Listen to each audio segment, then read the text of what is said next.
Semana Negra y sigue, y ahora tenemos con nosotros, lo primero presentarnos, tenemos a José Manuel Estébanez, miembro de la organización y magistrado juez, yo que actuaré de presentador, Rafa González, y tenemos la suerte de tener con nosotros a Ricardo Magaz, viejo conocido ya de la semana. Ricardo Magaz, desde hace tiempo escribe, se maneja en diferentes registros, desde la novela, el ensayo, la columna, es colaborador en diferentes medios, es profesor de Fenomenología Criminal en la UNED y en la institución policial. Actualmente preside la Sociedad Científica Española de Criminología y colabora como analista de crónica en diferentes medios, de crónica negra y relativo a cuestiones de seguridad. Y en el área de estudios estratégicos es miembro del Grupo de Trabajo de Observatorio de Tráficos Ilícitos y Redes Criminales del Real Instituto Elcano. Eso, entre otras muchas cosas, ¿eh? También es miembro del Cuerpo Nacional de Policía y hoy está con nosotros para presentar España Negra, Crimen sin Fronteras y Narcotráfico. Después de la última obra, que era una obra de narrativa, nos vamos otra vez al ensayo, a la divulgación. ¿Qué buscabas para abrir el fuego? Vamos con la primera pregunta. ¿Qué buscabas a la hora de qué quieres contar en este libro? ¿Qué era lo que estabas tratando de llevar al público?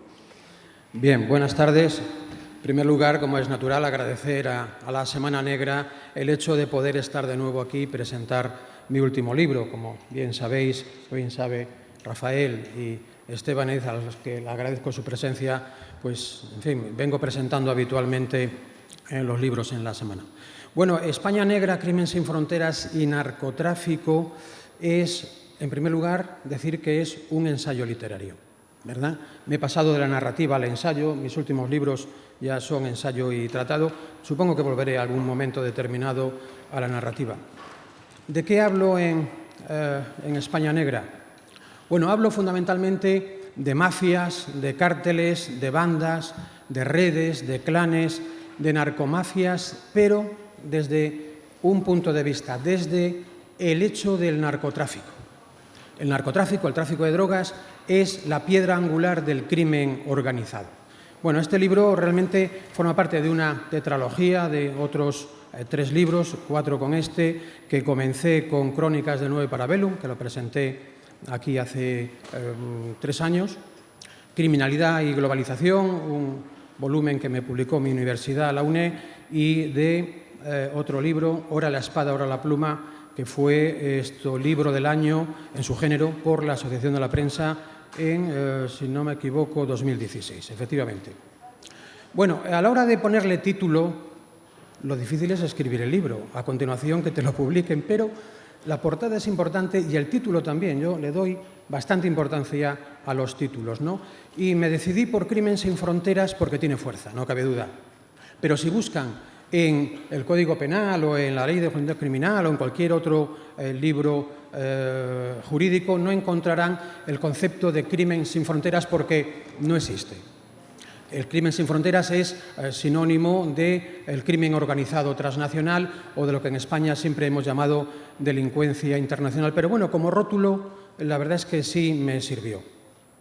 Bien, para empezar a hablar de crimen sin fronteras o de delincuencia internacional, para hacerlo no hay más remedio que entrar directamente en el concepto de península ibérica.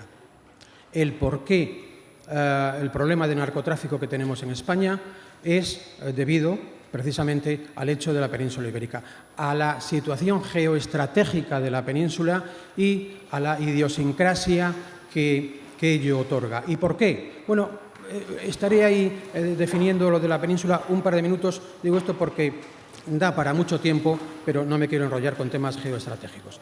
Bueno, en primer lugar, porque tenemos algo que se llama Estrecho de Gibraltar, una de las vías marítimas más importantes del mundo, más transitadas, que, bueno, pues la tenemos ahí desde que el mundo es mundo. A continuación, por el Magreb, Túnez, Argelia, Marruecos. Hay que decir que Marruecos es el primer productor mundial de hachís, con lo que eso supone, y, naturalmente, teniendo Marruecos, la distancia entre África, en este caso Marruecos y España, es menor a la que hay desde Oviedo a Gijón. Por tanto, siendo el mayor productor de hachís del mundo, el problema pues lo tenemos ahí servido. A continuación tenemos 8.000 kilómetros de litoral, con lo que eso significa. Tenemos una gran ventaja. ¿Cuál es la gran ventaja de España? Nuestra primera industria nacional, que es el turismo. Tenemos en épocas normales de 80 a 82 millones de turistas anualmente, no ahora, naturalmente, con la pandemia. Somos el segundo país del mundo más importante en turismo. El primero creo que es Francia, tengo por aquí anotado el segundo España, Estados Unidos el tercero, el cuarto China y el quinto nuestros amigos, nuestros vecinos, los italianos. El turismo, efectivamente, nos da valor y valor añadido, pero también, como es natural, nos trae algún problema, ¿no?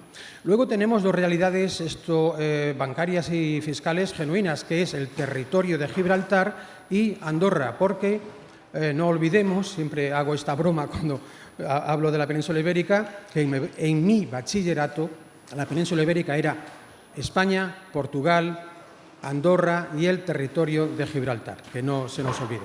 Y luego pues tenemos otras dos realidades, tenemos dos plazas en África, Ceuta y Melilla. Y finalmente hay dos asuntos muy interesantes. Uno de ellos es que somos frontera exterior de la Unión Europea con el espacio Schengen de libre circulación, de tal modo que, como todos sabemos, en el momento que pones el pie en España, en la península ibérica, estás ya en el resto de Europa. Y algo también innegable, una relación de la que carecen el resto de la Unión Europea, pero que sí tenemos nosotros. Me refiero a nuestra relación de hermandad idiomática con Latinoamérica, ¿verdad? Nuestros hermanos de Latinoamérica, pero que en el campo del narcotráfico, especialmente de cocaína, pues, en fin, nos da algún problemilla. Son tales las cifras económicas, tan bárbaras las cifras económicas que se mueven, que le voy a poner un pequeño ejemplo. Antes les decía que nuestro vecino a 15 kilómetros, Marruecos, es el primer productor mundial de hachís, naturalmente. 1 kilo de hachís comprado a buen precio en Marruecos, concretamente en la zona de Ketama, donde la cordillera del Rif, que precisamente ahora estamos con el centenario del desastre de Anual, que tuvo lugar allí precisamente en el Rif. Decía que 1 kilo de hachís comprado a buen precio cuesta unos 700 euros. A 15 kilómetros y apenas a 40 minutos haciendo zigzag en una lancha, vale 1.700 en el mismo escalón.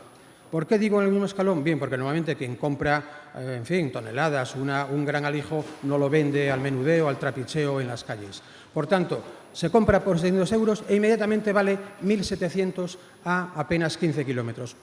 Pero es que ese kilo vendido ya al menudeo, en diferentes escalones, pues vale 6 o 7.000 euros aproximadamente. Y si hablamos de una tonelada de hachís, pues, el gramo de hachís fluctúa, tengo apuntado aquí, entre 5 y 7 euros. Ahora, con la pandemia, ha subido, pues estaríamos hablando de que una tonelada de hachís vendida al menudeo vale al menudeo, es decir, que quien lo compra no lo vende en las calles, no lo vende por las noches, sino eso pasa por diferentes escalones, pues estaríamos hablando aproximadamente de 5 o 6 millones de euros la tonelada.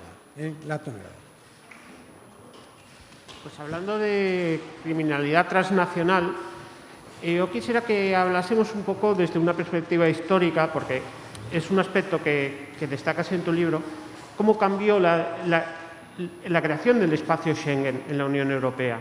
Las redes de delincuencia organizada hasta aquel momento tenían que hacerse eco, tenían que tener mucho cuidado por los controles fronterizos. La creación de una frontera única en el ámbito de la Unión Europea potenció mucho más todo esto que has expuesto anteriormente. España, frontera de la Unión Europea, África, contactos económicos, sociales y personales con todo el ámbito americano.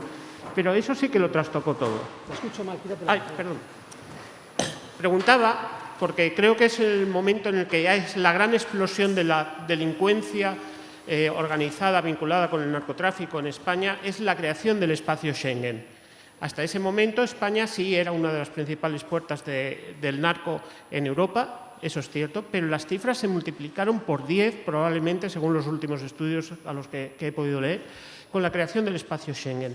El hecho de que España pudiese colocar una tonelada de cocaína en cualquier puerto español y que al día siguiente estuviese en el centro de Europa o en el Reino Unido, multiplicó el beneficio de todas estas operaciones. Yo quisiera que nos hablases un poco de esto.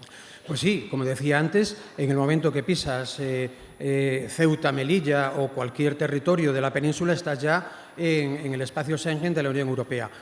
Creo que antes, bueno, ya he dejado medianamente claro el hecho de que en hachís somos la principal puerta de entrada a la Unión Europea, pero es que ocurre lo mismo con la cocaína. La relación privilegiada que tenemos con Latinoamérica, especialmente con Colombia, la mayor parte de la cocaína nos llega de Colombia, también un poquito de Perú y de Bolivia, pero escasamente. Es importante esta relación y España se convierte de nuevo en la puerta principal de entrada de cocaína en la Unión Europea.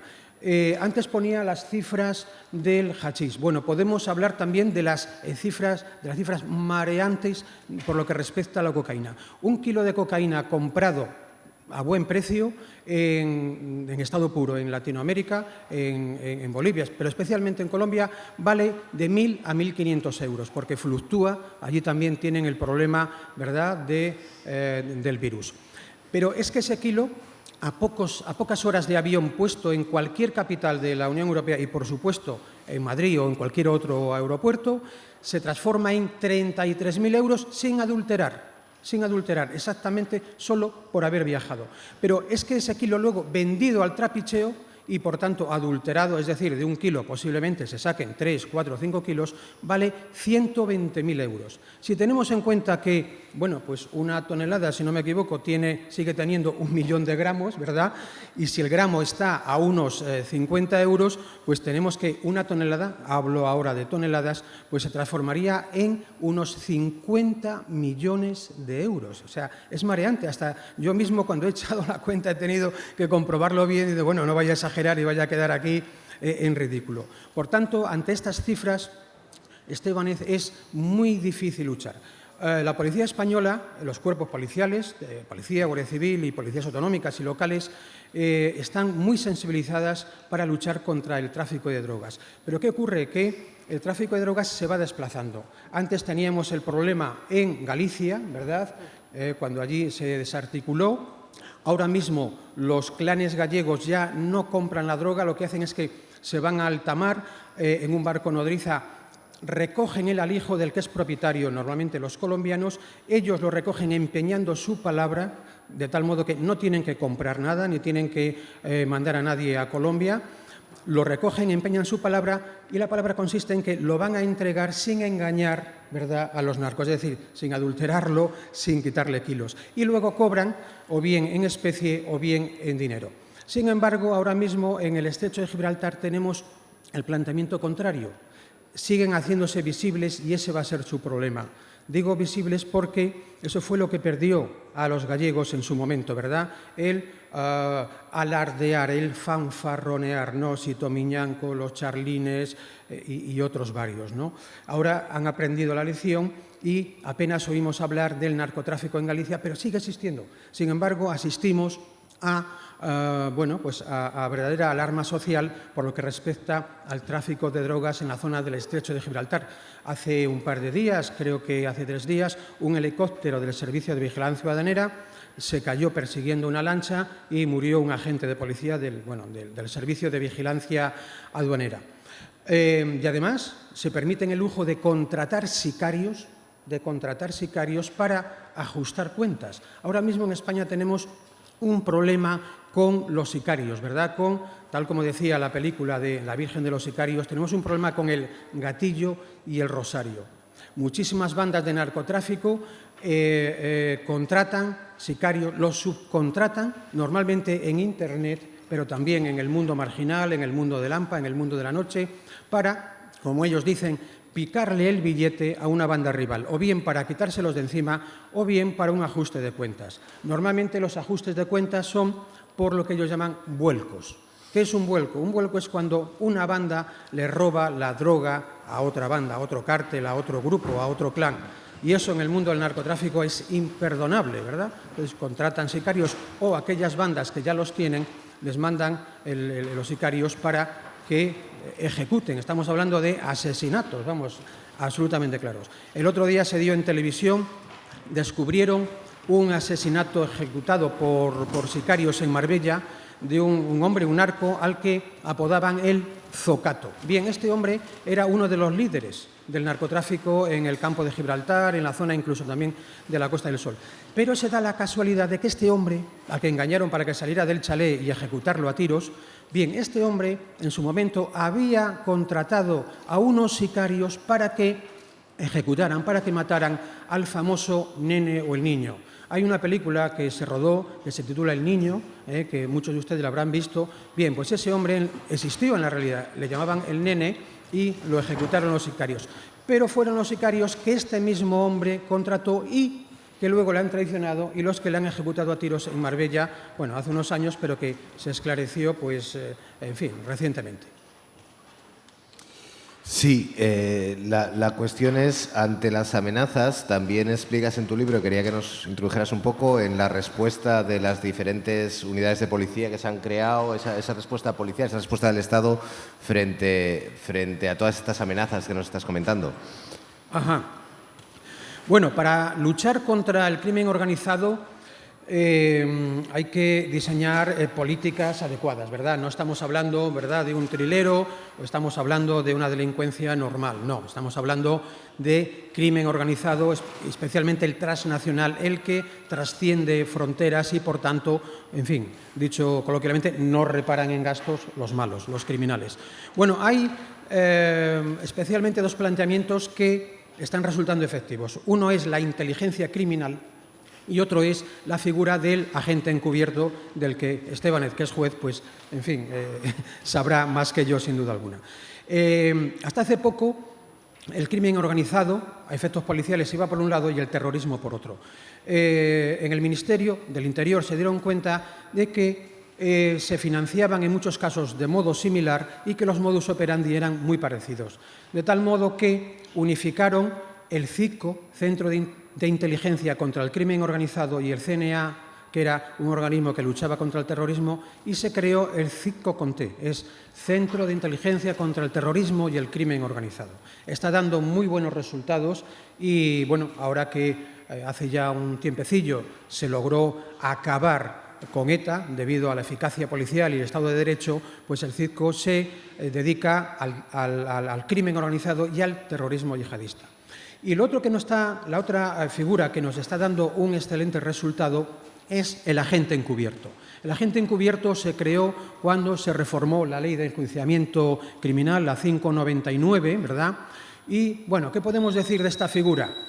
No es el 007 con licencia para todo. No. A ver, el agente encubierto tiene que ser un funcionario, un miembro de Policía Judicial que voluntariamente acepte ejercer de agente encubierto. El Ministerio del Interior le otorga una identidad supuesta por periodos de 6 meses, que pueden ser renovados. Es decir, no existe la figura del agente encubierto a perpetuidad. No. Digo esto porque, bueno, todos conocemos el caso del comisario Villarejo, que fue agente encubierto por periodos de tiempo, pero, bueno, uno de los problemas que creo que ha tenido es que no había renovaciones por casos concretos. Por tanto, un agente encubierto se le asigna, con autorización judicial, por supuesto, a un caso determinado. Un agente encubierto no tiene responsabilidad criminal, pero, claro, esto suena, ¿verdad, Esteban? Esto suena tremendo, que alguien no tenga responsabilidad. Sí, sí la tiene. Sí la tiene siempre, o sea, es decir, no la tiene siempre que no induzca al delito. Se puede incorporar a un delito, naturalmente tiene que ocultar su condición de policía y para ello, bueno, pues puede proveerse de infraestructura, puede montar una empresa, puede comprar coches, puede disimular de mil maneras, ¿verdad? Pero, como decíamos, el único límite es no transgredir la ley y, por supuesto, que no induzca al delito aquella banda criminal en la que él está incorporado. Y, bueno, me están indicando que nos quedan unos pocos minutos, pero yo quisiera destacar otro apartado de este libro, porque digamos que está el apartado de divulgación propiamente dicho, que es el núcleo central del libro, en el que hablas de cómo se han creado y sobre todo cómo se han enraizado estas organizaciones criminales vinculadas con el narcotráfico, pero que luego a su vez tienen otras facetas de lavado de dinero, a su vez tienen otras proyecciones sobre delitos relacionados con la corrupción. Y digamos que ese es el núcleo central del libro. Pero el libro luego se complementa con una serie de perfiles criminales que me parecen muy interesantes, que luego yo creo que las hemos leído en tus publicaciones, en algunos medios de comunicación. Y como no tenemos mucho tiempo, te voy a pedir una pequeña frivolité. De todos estos criminales, ¿quién consideras el verdadero genio criminal? ¿Quién consideras el malo de malos, el jefe de jefes? Bueno, a ver,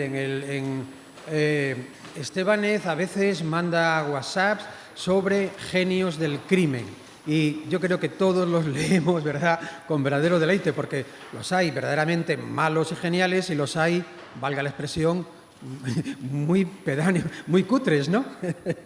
Bueno, por ejemplo, hombre, genios, entre comillas, ¿verdad?, del crimen habría que ir por partes y habría que ir por materias, pero si me centro en los del narcotráfico, y dentro del narcotráfico, bueno, está obviamente Pablo Escobar y el Chapo Guzmán, ¿no? Eso es a nivel internacional. La última vez que estuve en Nueva York, y la única, pasé en Manhattan, por una de las avenidas más importantes. Allí está la cárcel de seguridad más importante, que es un edificio, imagínense, en la Gran Vía de Madrid o en la calle Corrida aquí o en cualquier otro centro, un edificio de 8 o 10 plantas y que sea el presidio de mayor seguridad del país. Bueno, ahí está el Chapo Guzmán ahora, porque lo extraditaron después de haberse fugado 2 veces de cárceles de México, la última corrompiendo a prácticamente todos los funcionarios de prisiones y haciendo un túnel de casi 3 o 4 kilómetros para salir al otro lado. Eso a nivel internacional. Y a nivel nacional yo diría que uno de los narcotraficantes más finos, ponemos comillas, por favor, ha sido Sito Miñanco. Bueno, yo creo que este aperitivo, porque no hemos tenido tiempo para más, debe haberles abierto el apetito por saber más sobre cómo funcionan las redes de delincuencia organizadas en España. Redes que, como bien ha explicado Ricardo, han penetrado, están causando mucho daño en nuestro país, pero también tenemos que confiar en que existen recursos efectivos en nuestras fuerzas y grupos de seguridad para combatirlos, recursos que a veces tardan en dar resultado, pero que al final se neutralizan esas amenazas. Para conocer cómo funciona todo este mundo, les recomendamos este libro que ha sido publicado por EOLAS.